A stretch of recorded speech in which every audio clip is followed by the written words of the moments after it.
Perawat cantik tuan muda arogan. Bab 019. Sore hari Lanita pulang dari kantor. Setelah istirahat sebentar, mandi dan berganti baju, Lani menuju pantry. Jadwalnya Reza memakan menu-menu kecil buatan Dimitri. Tapi saat tiba di pantry, tak ditemukannya chef berperawakan tinggi tegap tersebut. "Sri, kenapa area Dimitri bersih? Kemana Dimitri?" tanya Lanita pada Sri di dapur kedua. "Loh, memang kamu nggak tahu? Dimitri ikut Tuan Reza ke villa tadi jam 1 siang. Jawab Sri. "Villa?" Lanita mengernyit. "Ya, villa milik mertuanya, Nyonya Dein. Susana juga ikut," imbuh Sri. "Kenapa Tuan tidak bilang padaku?" Lanita merasa heran. "Baiklah, aku kembali ke kamar." "Terima kasih, Sri." Lanita berlalu. Di kamarnya, Lanita menghubungi Susana. Tapi panggilannya tidak jua diangkat. Ingin menghubungi Reza pun Lanita ragu-ragu. Takut Sharon yang mengangkat teleponnya. Akhirnya karena Susana tak bisa menerima panggilannya, Lani tertidur di kamarnya hingga malam hari. Saat terbangun, Lani terkejut.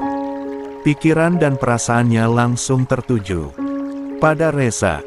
Spontan Lanita menghubungi Reza. "Halo," sapa Lani Paro karena baru saja terbangun dari tidur. "Ya, halo," jawab Reza. "Tuan, kenapa pergi tanpa bilang padaku?" tanya Lani spontan dan masih setengah mengantuk. "Kau meneleponku jam setengah 12 malam hanya ingin menanyakan hal itu," jawab Reza pelan. Mata Lani seketika terbuka penuh. "Setengah 12 malam. Oh, Tuan, maaf. Sore tadi aku menghubungi Ibu Susana tapi teleponku tak juga diangkat. Ingin menelepon Tuan tapi takut Nona Sharon yang mengangkat." Lanita buru-buru terduduk di atas kasurnya. "Ada perlu apa telepon Susana?" tanya Reza. "Hanya ingin bertanya kenapa Tuan pergi ke villa dan aku tidak diberitahu," sahut Lanita. "Dia tanpa sadar sudah mengubah kata saya menjadi aku." Di seberang pun Reza menyadari perubahan itu. "Kenapa aku harus bilang kamu Lani?" tanya Reza. Aku tetap perawat Tuan, jadi kenapa tak ada yang memberitahuku?" "Bagaimana di sana Tuan tampaku?" Lanita tak tahu jika ucapannya membuat perasaan Reza semakin gundah. "Kamu memikirkanku, Lani?" tanya Reza pelan. Lanita tertegun. Matanya mengerjap lalu menutup mulutnya karena dia sadar sudah berbicara setengah sadar. Sejak bekerja seharian penuh tadi sebetulnya Lani tetap memikirkan Reza. "Seharian penuh tadi aku memikirkan Tuan. Bahkan liburan kemarin pun tetap saja aku memikirkan Tuan. Kenapa rasanya setelah Tuan menikah, pekerjaanku mengurus Tuan semakin tipis saja? Apa gunanya aku menjadi perawat Tuan?" jawab Lani sukses membuat Reza ingin pulang saja ke rumah dan melihat wajah lugu Lani-nya menunduk takut-takut. "Kek Lani, kau memikirkan aku, sungguh. Memikirkanmu setiap saat adalah pekerjaanku kini dan itu terasa menyenangkan. Lalu mengetahui kau pun mencemaskanku, rasanya aku enggan berjauhan. Saat ini aku memang bersama seseorang yang lain. Tapi hati dan perasaanku, sepenuhnya ada di sana. Bersamamu. Kamu tetap tinggal di rumahku, Lani. Kau juga kan tetap bekerja di perusahaanku," ucap Reza. "Apa hanya bekerja di perusahaan? Bukan lagi jadi perawatmu, Tuan?" tanya Lani. Aku sudah punya istri, Sharon cukup mampu dan mau merawatku," jawab Reza lirih. "Kalau begitu aku tidak enak tinggal lebih lama di rumahmu. Apa boleh aku keluar? Mungkin mencari kos-kosan? Kamu tidak takut dengan ayahmu?" "Hening, aku bisa menjaga diri." "Gadis bodoh. Apa yang bisa kamu lakukan jika Karta punya 1000 cara untuk memperdayamu? 2 kali sudah kamu jatuh dalam perangkap Karta. Mau jatuh ke lubang yang sama untuk yang ketiga kalinya. Reza marah, kesal dan bingung menjadi satu tapi. Suaranya kali ini benar-benar lirih. Hening lagi. Apa keberadaanku yang tidak lagi merawat Tuan tak apa-apa? Di rumah ini, ya, tinggallah sesuka hatimu. Aku yang punya rumah, siapa yang berhak melarangmu? Tinggal di sana. Bukankah aku sudah bilang, ibumu pun akan tinggal di rumahku? Terdengar helaan napas Lani. Tuan, kenapa rasanya aneh? Aneh bagaimana? Tinggal di sini, gratis. Makan pun gratis tapi aku tak melakukan apapun. Hening. Kau ingin kembali merawatku? Tak ada suara dari Lanita. Hanya terdengar isakan tangis. Reza mengerutkan kening. Hei, kau menangis? Tanya Reza. Apa sebenarnya pekerjaanku kurang memuaskan? Apa karena aku liburan pergi-pergian dengan Aleska? Tuan marah lalu sebetulnya ingin memecat tapi kasihan padaku. Reza melongo. Dasar gadis bodoh. Kenapa pikirannya sungguh teramat lugu? Kalau boleh aku jujur, kamu perawat yang bisa bertahan selama ini. Silakan tanya. Susana. Pekerjaanmu selalu bagus, memuaskan. Telaten dan juga ceroboh serta bodoh. Tapi, aku suka. Hening. Beberapa saat. Tuan suka. Ya. Tapi Sharon punya keinginan untuk merawatku, Lani. Dia istriku, aku harus menghargai keinginannya. Kau pasti mengerti. Hening kembali. Apa kamu menikmati liburanmu kemarin bersama Aleska? Tanya Reza. Ya tentu saja. Aleska sangat baik dan perhatian. Memang selalu seperti itu dari dulu. Jawab Lani. Bagaimana kalau Aleska aku izinkan tinggal di rumah? Agar kamu bisa selalu sama-sama dengannya. Ah, tidak. Aku tak meminta Aleska tinggal di sini. Aku hanya senang dikunjungi olehnya. Itu saja. Lani cepat menepis. Kau menyukai Aleska? Tanya Reza. Ya tentu saja. Benarkah? Suka. Ya, aku menyukainya. Tapi suka hanya sebatas teman tidak lebih, sahut Lani. Reza mengernyit. Jangan menutupi perasaanmu. Jujur saja padaku. Kau selalu tampak nyaman dan tertawa lepas bersama Aleska. Sementara denganku selalu saja kaku. Tuan dan Aleska tentu saja berbeda. Aleska dulu teman sekelas, kami biasa bermain bersama. Sedangkan Tuan, kita baru mengenal. Tuan adalah Tuan, majikan, atasan. Tentu aku harus menghormati Tuan. Hening. Apa kau bisa memandangku sebagai seorang teman? Tanya Reza lagi. Sepertinya tidak bisa. Tuan orang yang menggajiku, mana bisa menganggap atasan seorang teman? Tapi aku ingin diperlakukan seperti teman. Kau merasa nyaman dan bebas bicara denganku, tertawa bersamaku. Bagaimana bisa, Tuan sudah memecatku jadi seorang perawat dan lagi, Nona Sharon. Akan keberatan jika aku menghilangkan rasa sungkanku pada Tuan, jawab Lani lirih. Reza Lagi-lagi kenapa harus ada nama Aleska dan Sharon di antara dirinya dan Lani? Sudahlah, kau kembali tidur sana. Jangan memikirkan apapun. Bekerja yang tekun bersama Damian dan fokus pada kesembuhan ibumu. Kau bebas tiap hari ke rumah sakit. Setelah bekerja tapi jangan pernah lepas dari pantauan jauh hari. Kuberikan jauh hari khusus untukmu. Ingat, jam tangan murah itu jangan pernah kamu lepas kemanapun kamu pergi. Ucap Reza menyerah dengan kenyataan jika dirinya sudah beristri. Tapi dia masih ingin melihat Lani berkeliaran di rumahnya. Tuan, panggil Lani pelan. Terima kasih. Tuan baik sekali. Aku yakin Nona Sharon bisa merawatmu dengan baik. Dan tentu saja dengan penuh kasih. Hah, Lani. Kamu yang bisa merawatku seperti itu. Ketulusanmu jauh di atas Sharon. Sharon merawatku karena dia tahu aku tidak buta dan tentu saja hanya mengincar uangku. Kau tidak tahu itu, Lani. Reza membatin kesal dan gundah menjadi satu. Tidurlah. Besok kamu harus kerja. Lirih suara Reza mengakhiri panggilan telepon dari Lani. Reza berjalan dari teras villa menuju kamarnya. Untung saja Sharon sudah tertidur lelap. Dia bebas berjalan sendirian tanpa harus berpura-pura. Reza tak tahu jika di dinding sebelah, Suzana sedang berdiri menyekap Dimitri. Keduanya belum tidur, sedang berbincang di taman villa. Saat Dimitri melihat Reza keluar villa malam-malam tanpa meraba apapun seolah dia bisa melihat, Suzana panik. Dia menyeret Dimitri ke samping villa agar luput dari pantauan Reza. Tapi sayang, seluruh percakapan Reza di telepon didengar oleh Dimitri dan Suzana.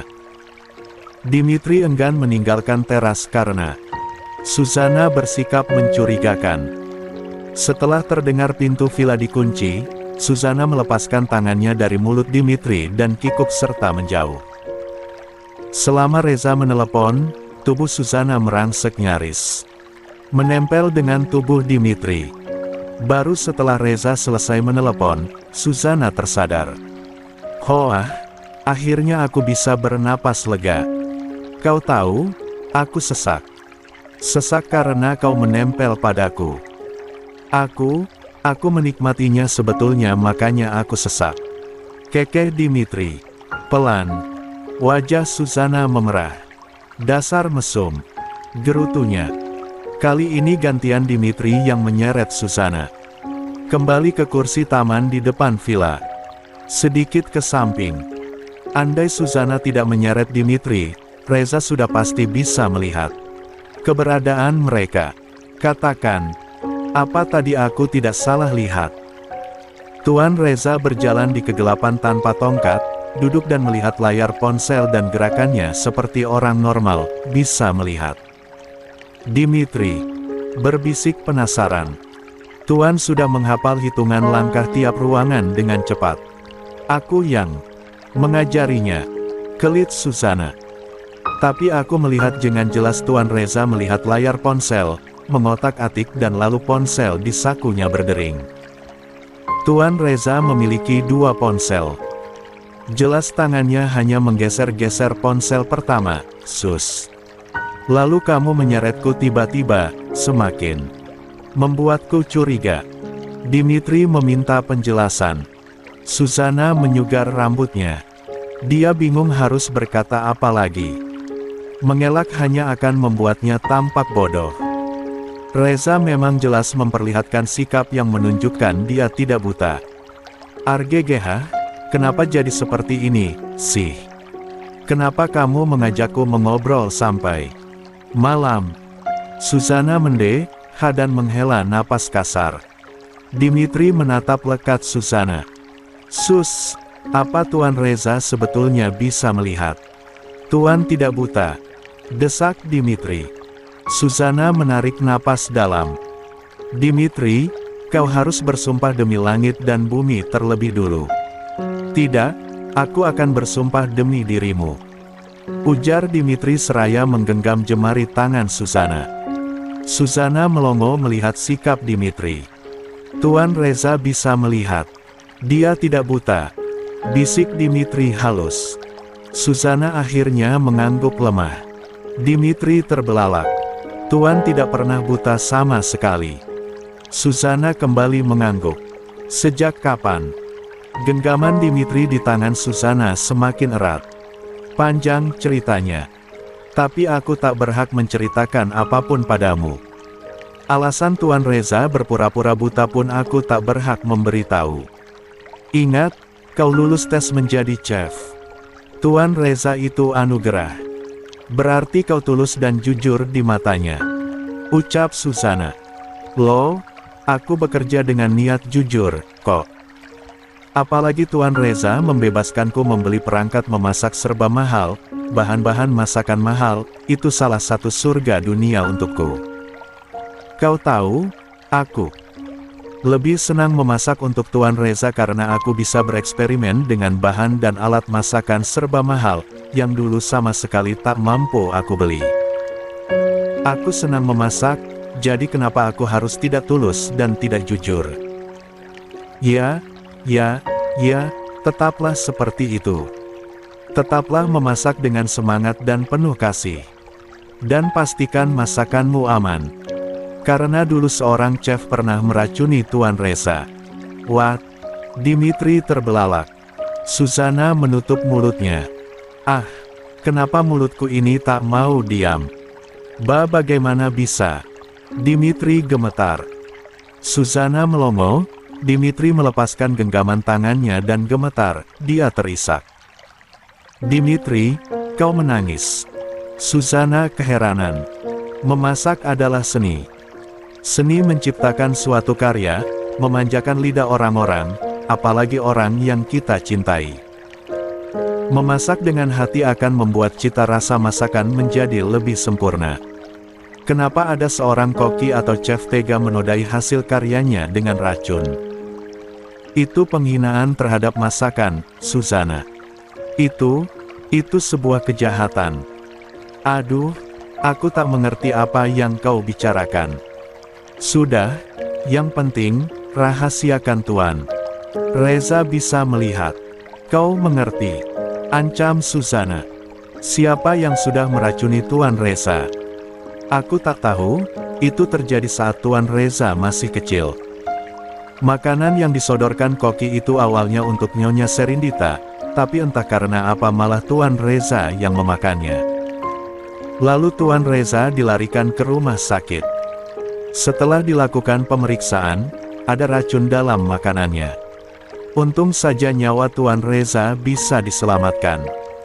Sang koki mengelak, tapi karena kekuatan uang, Tuan Aji Saka mengetahui koki tersebut dibayar seseorang untuk melenyapkan Nyonya Serindita. Ah, bukan melenyapkan melainkan membuat Nyonya sakit dan perlahan-lahan tewas. Itu sekelumit cerita yang bisa aku ceritakan. Ingat, rahasiakan apapun tentang ini. Kalau tidak, Tuan Reza akan memecatku. Dimitri menggenggam jemari Susana. Tidak, jangan. Jangan pergi dari rumah Tuan Reza. Aku betah dan senang bekerja untuknya. Terlebih ada kamu, Sus. Jangan pergi. Dimitri memohon. Kalau begitu tetap rahasiakan semuanya. Apa kau bisa menjaga rahasia? Tentu saja. Akan kujaga rahasia Tuan Reza. Kujaga juga semua bahan masakan dan semuanya agar tetap aman. Kau tenang saja. Tunggu. Tadi kau bilang apa? Kau senang ada aku. Susana langsung gugup seketika. Dimitri mengangguk. Apa kau sedang menyatakan, Chin? Aku menyukaimu, Sus. Sudah lama aku menyukaimu. Wajahmu yang kaku dan tegas, tapi cantik membuat hari-hariku semakin bersemangat. Dimitri memotong ucapan Susana. Seketika Susana sesak napas. Dia tidak siap mendengar pernyataan cinta Dimitri saat itu. Terlebih setelah ketegangan yang terjadi karena membahas kisah Reza dan Dimitri. Mengetahui jika Reza tidaklah buta. Susana, jangan mati. Kenapa kau jadi sesak napas begini? Dimitri panik. Susana, kamu kenapa? Dimitri menepuk-nepuk pipi Susana. Tapi lalu Dimitri menemukan ide. Kau sesak napas.